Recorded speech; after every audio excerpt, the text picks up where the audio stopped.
phone कह के भैया के बोला दे रे महाई फोन कह के भैया के बोला दे रे महाई रक्षा बंधन के दिन बाटे आइल राखी के बिना सुन होई कलहाई राखी के बिना सुन होई कलाई फोन करके भैया के बोला दे रमाई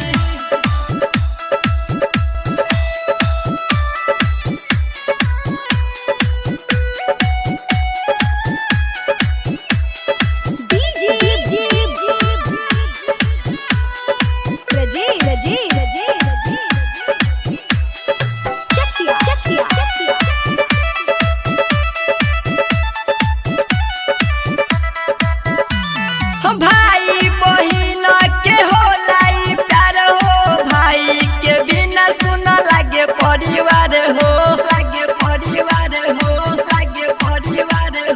भाई बहिन के होलाई प्यार हो भाई के बिना सुन लागे परिवार हो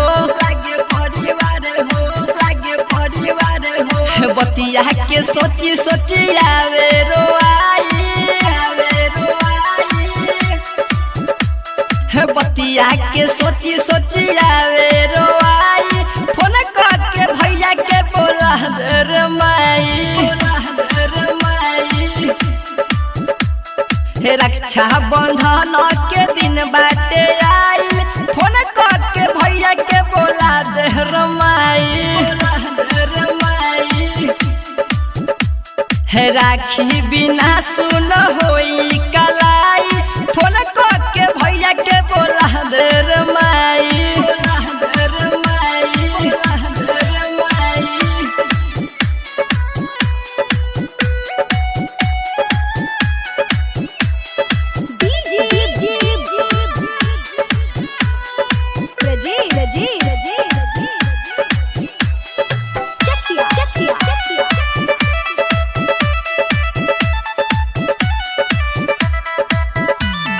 सबके बहिनिया बांधत होई राखी देखी देखी उनकर फाटत होई छाती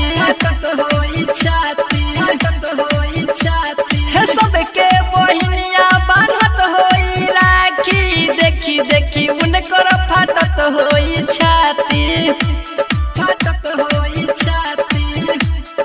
भैया उमेश के बोला दे रे महाई भैया सतीश के बोला दे रे माई राखी के बिना उनकर सुन होई कलाई